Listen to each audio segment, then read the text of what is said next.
네, 오늘 출애굽기 28장은 제사장의 예복에 관한 말씀입니다. 1절 보시면 아론과 그의 아들들인 나답과 아비후 그리고 엘르아살과 이다말에게 제사장 일을 맡깁니다. 그러면서 2절에서 제사장 아론이 입을 영화롭고 아름답게 보이는 거룩한 예복을 만들라고 말씀합니다. 3절에 참 은혜로운 말씀이 나옵니다. 내가 슬기로운 생각으로 가득 채워준 모든 재주 있는 사람을 불러다가, 어떻게 보면 하나님의 일꾼이 또 경험하고 또 하나님께서 주시는 이런 은혜를 통해서 일을 한다는 건 참 행복하고 기쁜 일인 것 같습니다. 내가 슬기로운 생각으로 가득 채워준 모든 재주 있는 사람들. 4절 이하에서는 그 예복에 어떤 종류가 있고 또 어떤 재료로 어떻게 만들어야 하는지 열거되어 있습니다. 그러면서 여기 이제 예복 6가지 옷이 나오는데요. 보시면 가슴바지, 에봇, 겉옷, 줄무늬 속옷, 관, 그리고 띠, 이렇게 6가지가 나옵니다. 근데 원래는 8가지입니다. 그래서 4절에 빠져있는 2가지는 36절 이하에 나오는 폐, 42절 이하에 나오는 모시실로 만든 속바지가 있습니다. 그래서 여러분께 나눠드린 그림을 보시면요, 오늘 28장 내용을 묘사한 것인데 대략적으로 이런 모양과 색깔의 예복이었을 것으로 추측할 수 있습니다. 하지만 상상도입니다. 그래서 조금씩 다를 수 있습니다. 왜냐하면 28장에 자세히 묘사되지 않은 그런 부분도 있기 때문에 대략적으로 이런 모양과 색깔을 가지고 있었을 것이다. 겉으로 보면 참 화려합니다. 예쁘죠? 예. 그리고 이걸 보시면 나중에 말씀드리겠지만 이게 왕옷하고 상당히 비슷합니다. 나중에 비교되는 그런 그림도 보여드리도록 하겠습니다. 이 중요한 게 6절부터 14절까지 나오는 에봇입니다. 에봇에는 이 멜빵과 허리띠가 있어서 고정할 수 있었고, 그 멜빵 양쪽에는 각각 이스라엘의 12지파 이름을 새긴 보석을 붙여놓았다, 이렇게 나옵니다. 15절 이하에는 가슴바지, 즉 흉패에 대해서 말씀하고 있는데, 이 어깨끈에 붙여놓았던 보석들처럼 이 흉패에도 12개의 보석들이 장식되어 있습니다. 그래서 4개씩 3줄, 혹은 3개씩 4줄, 이렇게 12개가 나오고요. 21절에 나오는 것처럼 이것은 이스라엘의 12지파를 가리킵니다. 그 여담입니다마는 이스라엘의 예루살렘에 가면 이 하다사 유니버시티라고 하는 대학이 있는데 거기에 메디컬 센터가 있습니다. 근데 거기에 12개의 스테인드 글라스 작품이 있는데요. 그 작품이 여기에서 영감을 받은 작품입니다. 창세기에 나오는 야곱이 12아들들에게 축복하는 그런 장면, 그리고 이 보석으로 12지파의 이름을 새기고 장식한 그거. 그 작품을 누가 한 거냐면 그 유명한 마르크 샤갈이 제작한 스테인드 글라스가 거기에 있습니다.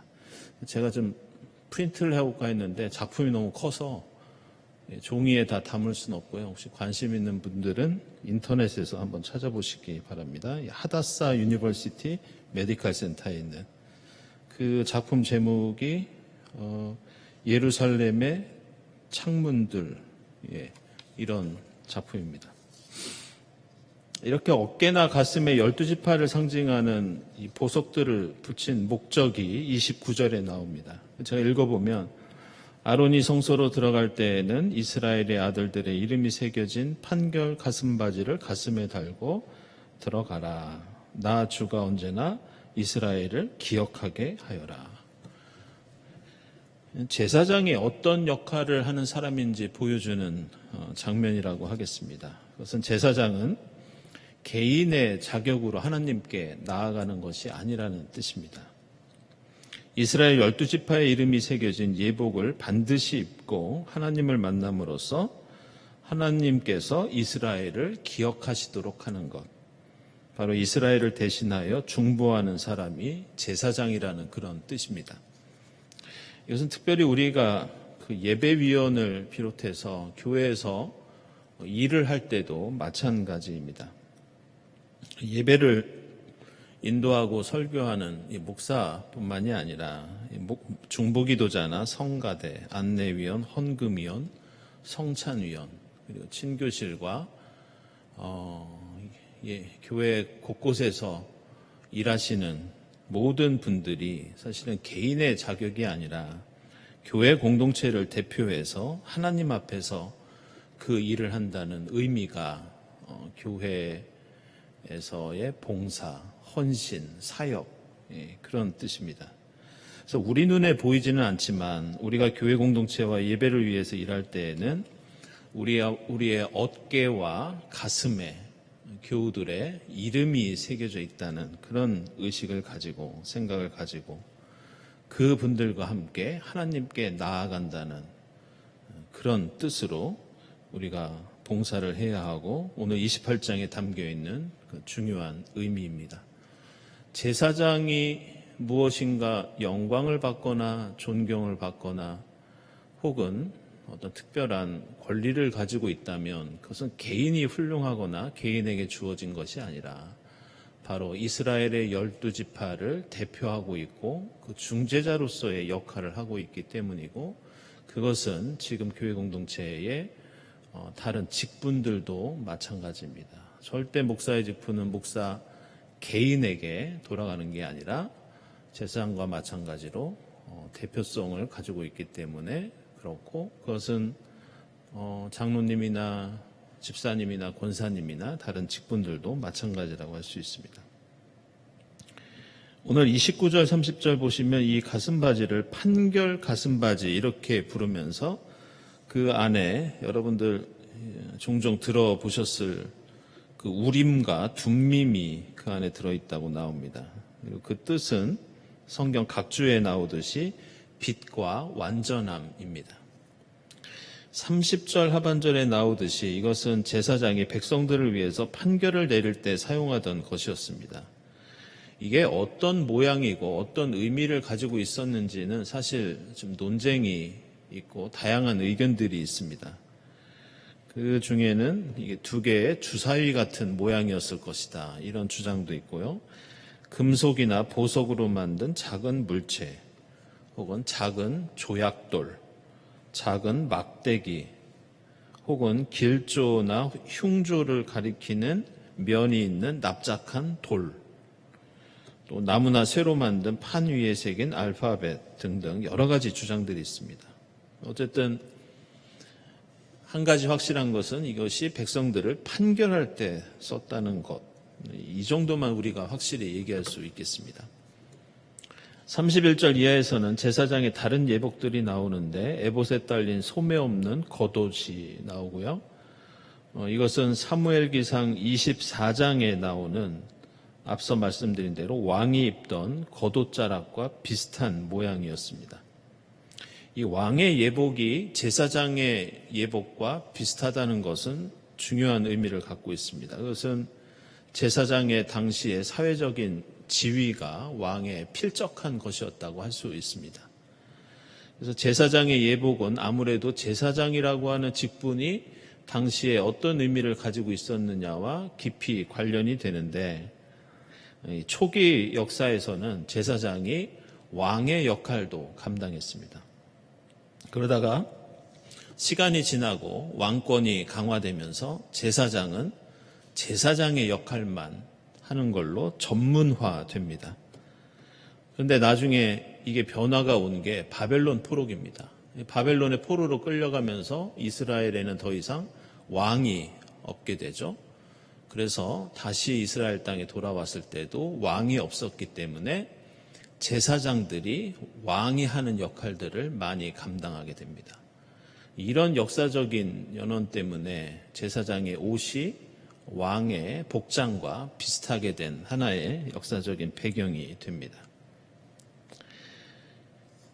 이어서 33절부터는 석류 모양의 술이 나오는데 이 석류 장식은 과거 이스라엘 백성들이 가장 좋아하던 장식이었습니다. 왜 그러냐면 여러분들 상상해 보시면 알겠지만 석류를 가르면 속에 씨가 여러 개 있죠. 그래서 이것이 풍요로움을 상징했습니다.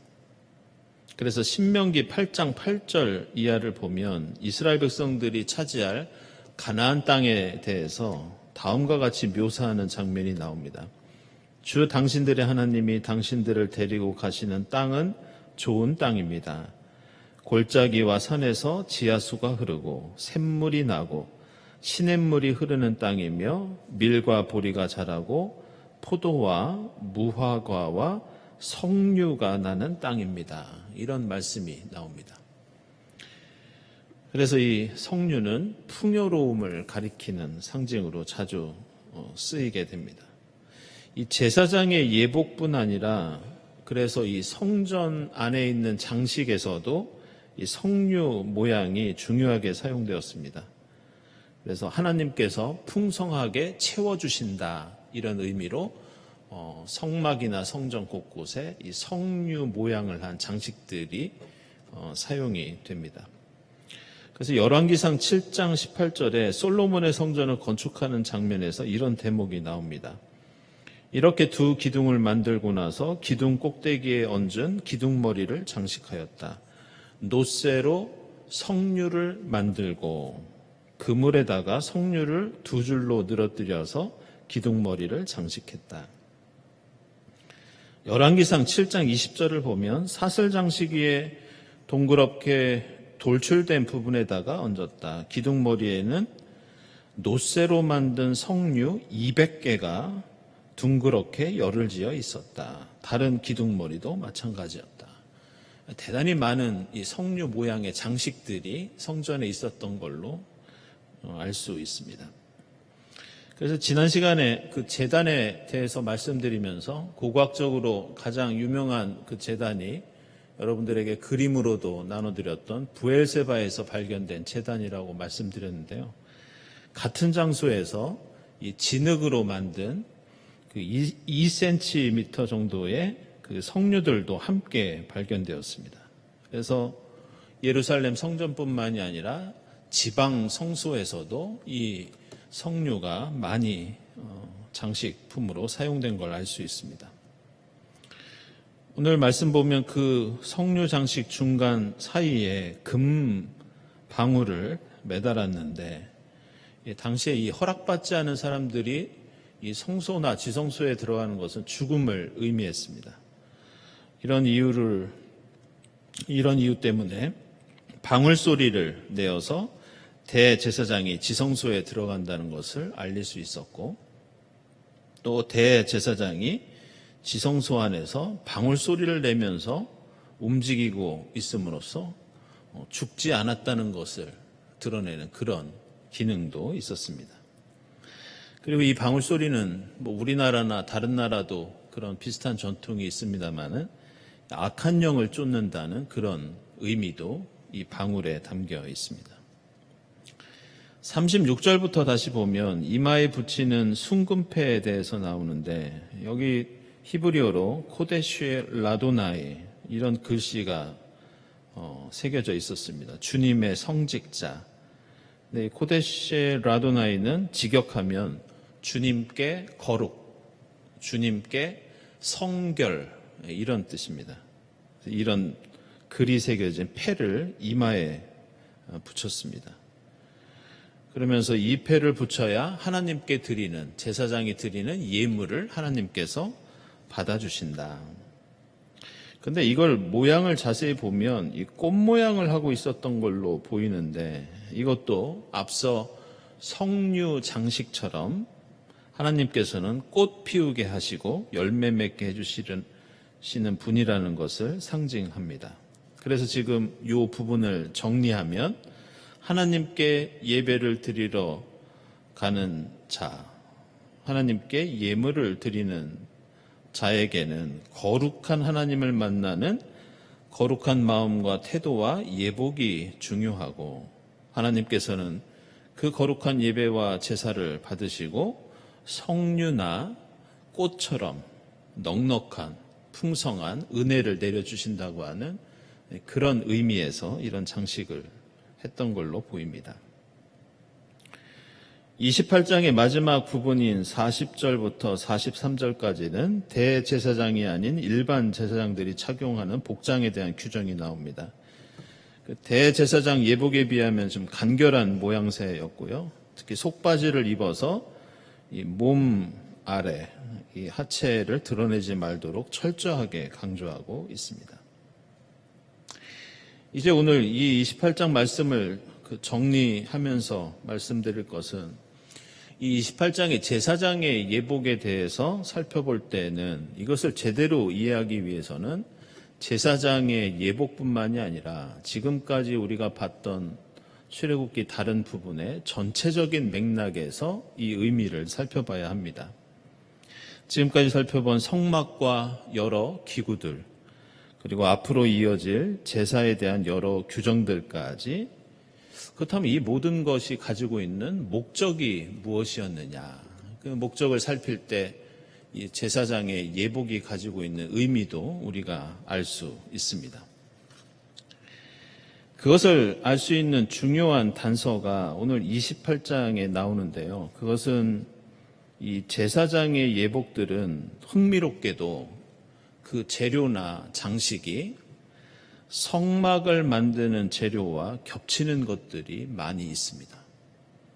우리가 생각할 때는 이 성막은 일종의 텐트인데 텐트를 짓는 것과 사람의 옷을 만드는 것이 완전히 다를 것이라고 생각하는데 여기에는 좀 특별한 의도와 목적이 있었던 걸로 보입니다.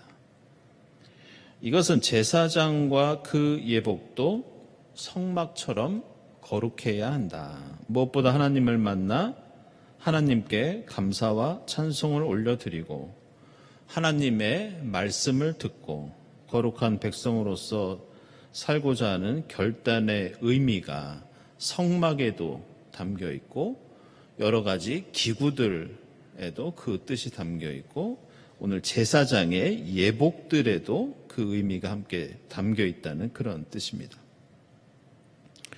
특별히 이 부분에서 우리가 생각해야 할 것은 모세가 맨 처음에 시내산에서 하나님을 만났을 때 그때 백성들이 산 밑에 있었지만 함께 하나님을 만나는 놀라운 이 신비스러운 체험을 하게 됩니다.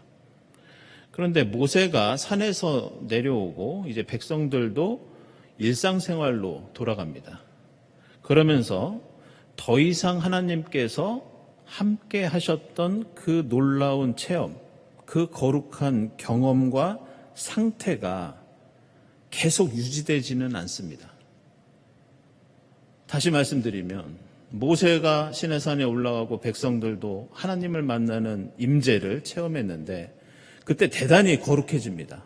얼굴에 빛도 나고 마치 우리가 은혜를 경험하는 것처럼 놀라운 체험들을 하죠. 근데 그게 계속되면 좋은데 산에서 내려오고 일상생활로 돌아가니까 그게 이제 끊긴다는 이제 그런 뜻입니다. 그래서 등장한 것이 성막입니다.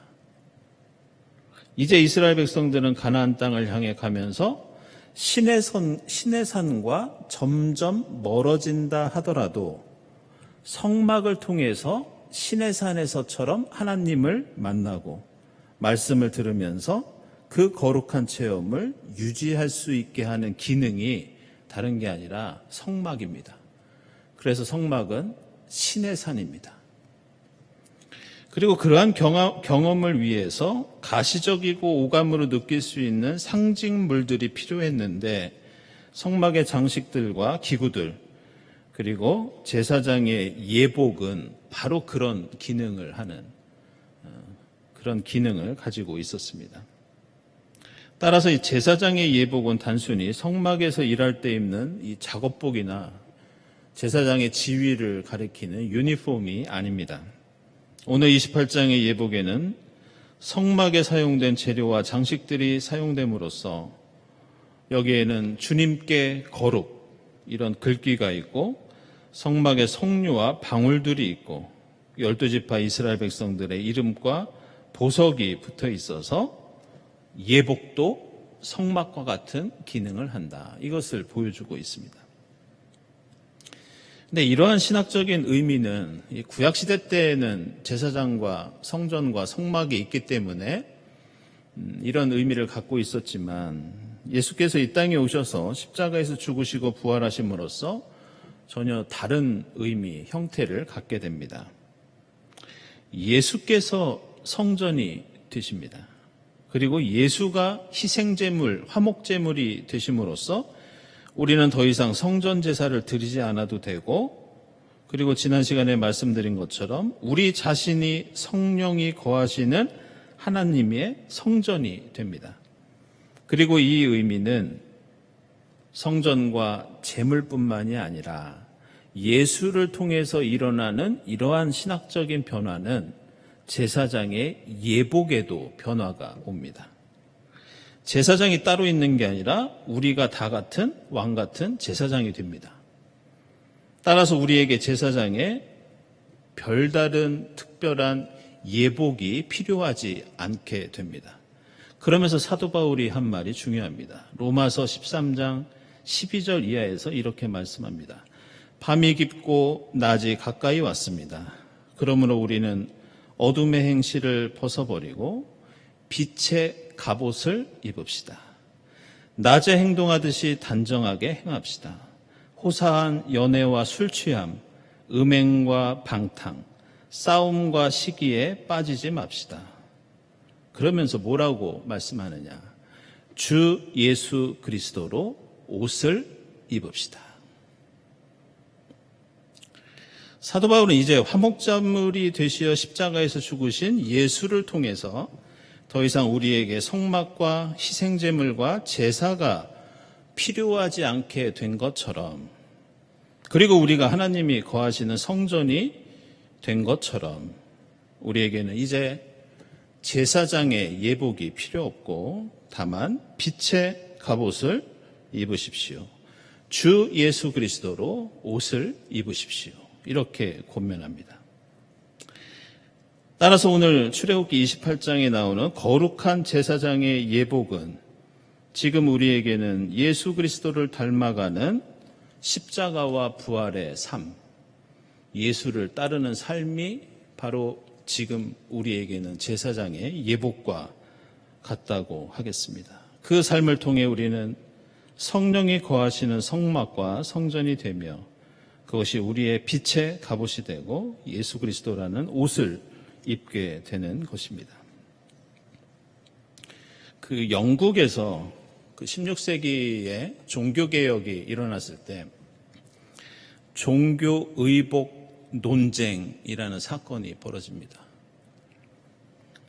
이 종교개혁과 함께 이 가톨릭 교회가 이제 개신교회로 바뀌게 되죠. 특별히 이제 영국의 국교인 성공회로 바뀌게 되는데, 그때 이제 문제가 뭐냐? 가톨릭 사제들이 입었던 그 예복들을 계속해서 입어야 되느냐 말아야 되느냐 이런 논쟁이 벌어집니다.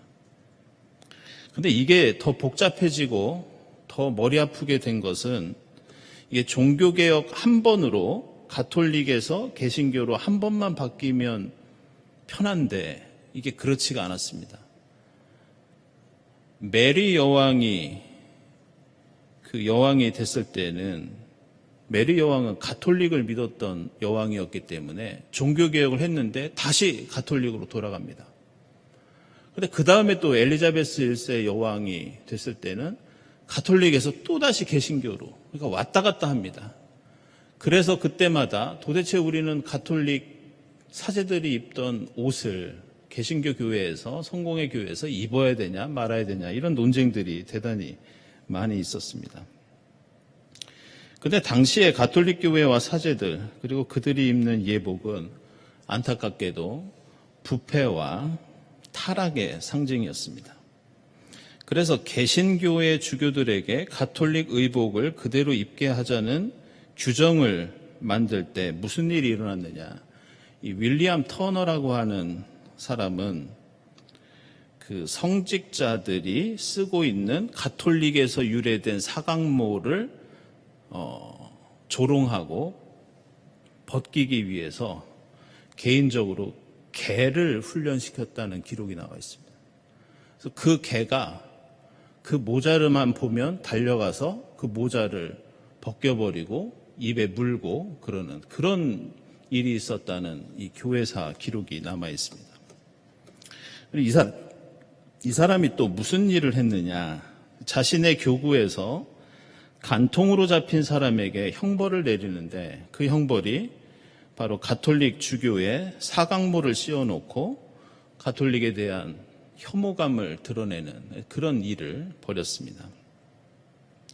그리고 가톨릭 예복 중에 이 서플리스라고 하는 예복이 있습니다. 지금 저희들이 입는 목사 하복 가운하고 비슷합니다. 대신 그거는 조금 짧은 그런 옷인데 1565년에 캠브리지의 세인트 존스 칼리지에서 학생들이 이 가톨릭에 대한 반감과 종교 의복에 대한 결정에 저항하면서 이 서플리스를 집어 던지는 그런 시위를 벌이기도 합니다.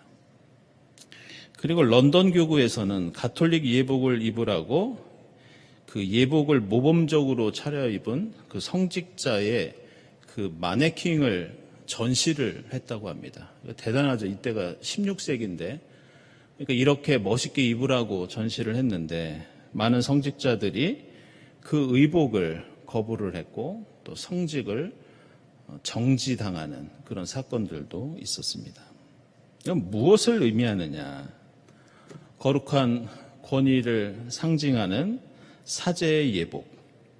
오늘 출애굽기 28장에 거룩한 전통을 갖고 있는 그 어떤 예배의 예복도 그 옷 자체는 거룩하지 않다. 이것을 우리에게 가르쳐주고 있습니다. 중요한 것은 그 예복을 입은 사람이 어떻게 살아가고 있느냐. 그것에 따라서 예복은 거룩한 성의가 될 수도 있고 조롱과 웃음거리가 될 수도 있다는 것을 이 교회의 역사는 보여주고 있습니다. 그 후로 영국에서는 이런 일도 있었습니다. 가톨릭 교회의 타락과 그러한 모순을 풍자하고 비판하는 의미로 이 가톨릭 사제가 입었던 예복들을 극장의 무대 의상으로 팔아 넘깁니다. 그동안 거룩함의 상징으로 신성시 여기고 있었던 그 옷들이 이제는 무대 의상으로 사고 팔면서 이제 그 거룩함은 하나의 물품으로 거래가 가능한 하찮은 물건이 되었다는 것을 보여주었습니다. 나중에 윌리엄 셰익스피어와 이 존 플래처라는 분이 쓴 희곡 중에 헨리 8세라는 작품이 있습니다. 거기에 그런 대목이 나옵니다. 악명 높은 고위 성직자였던 울지 추기경이라는 사람이 이 캐서린 왕비를 아련하는 장면이 이 작품에 나오는데요. 저도 옛날부터 이 장면이 인상적이라 지금까지도 그 대사를 외우고 있습니다. 영어로 All who make not monks. 무슨 뜻이냐? 두건을 쓴다고 모두가 수도사가 되는 것은 아니다. 이런 대사가 나옵니다. 아무리 멋있고 거룩한 예복을 입고 관을 쓰고 패를 두르고 가운을 입는다고 저절로 사제가 되고 수도사가 되고 목사가 되고 예배위원이 되는 것은 아니다. 우리는 대단한 예복을 입고 있지는 않지만 우리 모두는 그리스도인으로서 더 귀하고 아름다운 예수 그리스도로 옷을 입고 있는 사람입니다. 우리가 살아가는 삶에 따라 예수는 이 세상 속에서 거룩한 구세주가 될 수도 있고 세상 사람들에게 웃음거리가 될 수도 있습니다. 오늘 제사장의 예복에는 여러 가지 모양과 장식들이 있지만 지금 우리에게 필요한 것은 주님의 말씀을 따라 사는 삶, 예수의 십자가의 삶이라고 할 수 있겠습니다. 그러한 십자가의 삶을 통해 우리 모두 예수로 옷을 입고 세상에 거룩한 빛을 드러내면서 하나님을 영화롭게 하는 우리들의 삶이 되어야 할 줄로 믿습니다. 오늘 말씀을 묵상하면서 함께 기도드리겠습니다.